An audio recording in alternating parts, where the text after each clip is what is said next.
villain era. Villain era. Is she about to be mean to me? Is she about to start shooting people? Is she gonna do a Joker on us?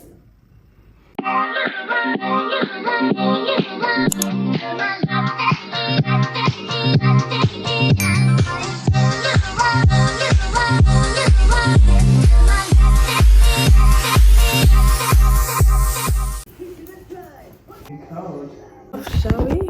What if you guys can hear me over there? Mute. Okay, it's a new week with a new video and a new setting. Even though you've probably seen this setting already if I've posted my Amsterdam recap. But I just wanted to have a quick chat with you guys. It's not gonna be a long one. It's gonna be one of those weeks, you know what I mean? I've been hashtagging villain era, maybe since the start of spring. So I wanted to talk about what I mean by villain era. Villain era. Is she about to be mean to me? Is she about to start shooting people? Is she gonna do a Joker on us? I don't know. Let's find out.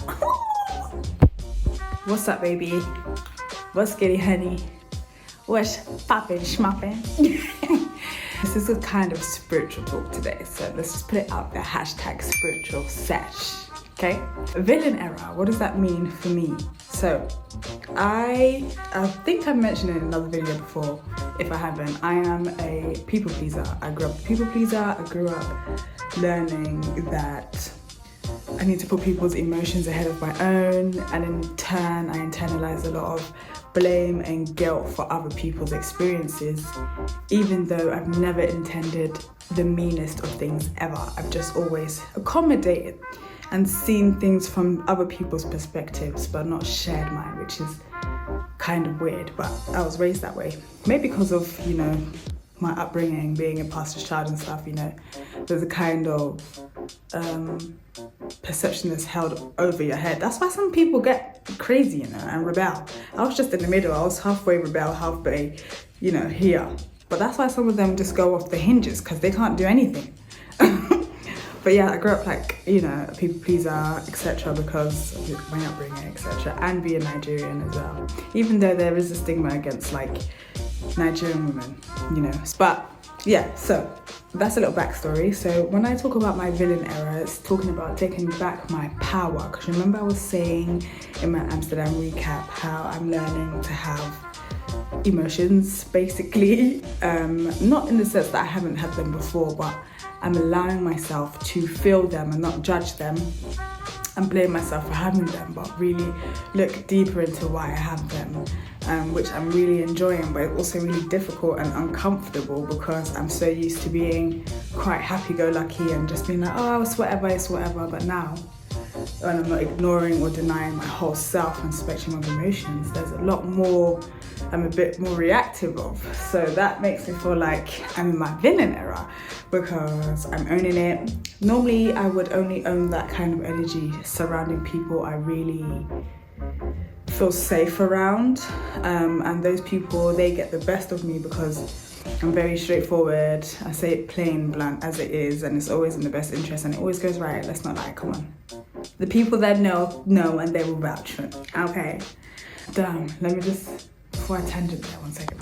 So I'm learning now that I'm allowing myself to have the full spectrum of emotions. The reason why I kind of have a unconscious barrier in front of people, or people feel like they can't really get into who I am, is because I'm very accommodating, right?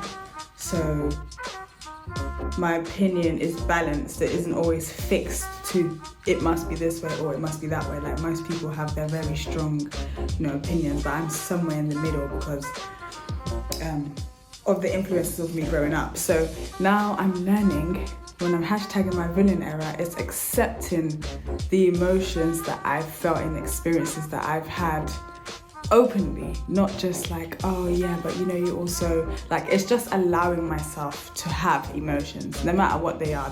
I'm so used to like only allowing myself to have positive ones that my villain era is allowing me to have negative ones and not judge them or demonize them, but also act responsibly with them because they have the space to just go through without being judged and condemned. it makes you less likely to act in an impulsive way. Do you get what I'm saying? So when I'm hashtagging that villain era, that's what I mean. And I'm really enjoying it, you know, strangely enough. Like, it's uncomfortable sometimes. It's because if you're used to just having happy-go-lucky, you know, when it comes to like, because I can have a short temper as well, guys, right? I'll be honest, yeah, I'm very like snappy sometimes. I'm very like straight to the point. I can be very direct. In a comfortable setting, I'm very direct, but I perceive that as being hard. But it's probably not. It's just because of how I've been raised.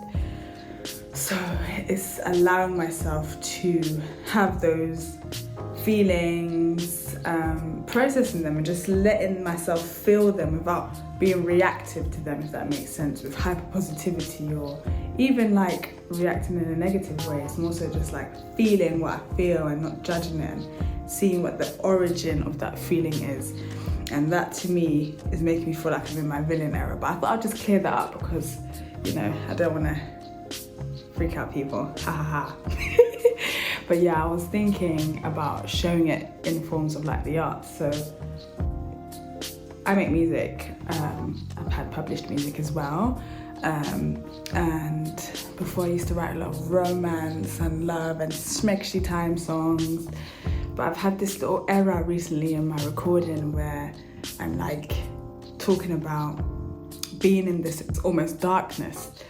And it made me understand also, you know, why artists rap, sing or write about things that they do, like especially like grime and trap artists and all that stuff. It's a release of anything that you could have been pent up inside of you. So I get it, and that's kind of where I am right now in terms of my spiritual journey. Is allowing myself to be a human being, basically.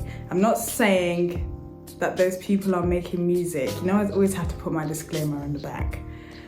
People have to make music and you have to start doing what the people are saying in the music, but it's good for people to recognize that artists are expressing and releasing things on those tracks, and it should help you to do that as well. It doesn't mean you have to start acting out on them, but it made me really understand why artists are like that. And I'm just seeing how it goes, really, to be very honest. But I thought I'd make a quick, you know, video touching on that topic, just to find out if anyone kind of relates to what I'm experiencing right now. And maybe you could ask yourself a couple questions, like what kind of associating words or feelings do you have with certain emotions? Have you allowed yourself to feel all your emotions without judgment? How do you process emotions without being reactive? Those are really good questions to ask yourself if you're in a phase like I am. My biggest tip would be to remember that you do have emotions sometimes that feel like, argh. If you can, don't react on them. Just feel it in its capacity, even if you feel like you're gonna burst. And just take a deep breath and, you know, like fall behind the feeling. You will find out that it makes you feel like something else. It reminds you of something deeper, and that's why some things can make you react a certain way. Like it triggers something basically from childhood or, you know, some form of experience that you've had in life. But yeah, guys, I hope that was helpful in some way for someone, or help someone feel like they have someone that can relate to them and where they are right now, especially any people pleasers, you know, when you're taking your power back and, you know, allowing yourself to have a voice. It can feel very daunting because people are going to reread you in a different way and they might call you mean, but it is what it is. Some of them might say finally, and some of them might say, you're not my cup of tea, and that's okay. We're all on this journey together, okay, of being our whole self. Many people are doing it, and so we're going to be able to do it too. All spectrums of the emotions and all, and one topic at a time. That concludes our video for today. Make sure you guys have a great week, and remember, it's not perfect, it's precious. I'll see you next week. Bye.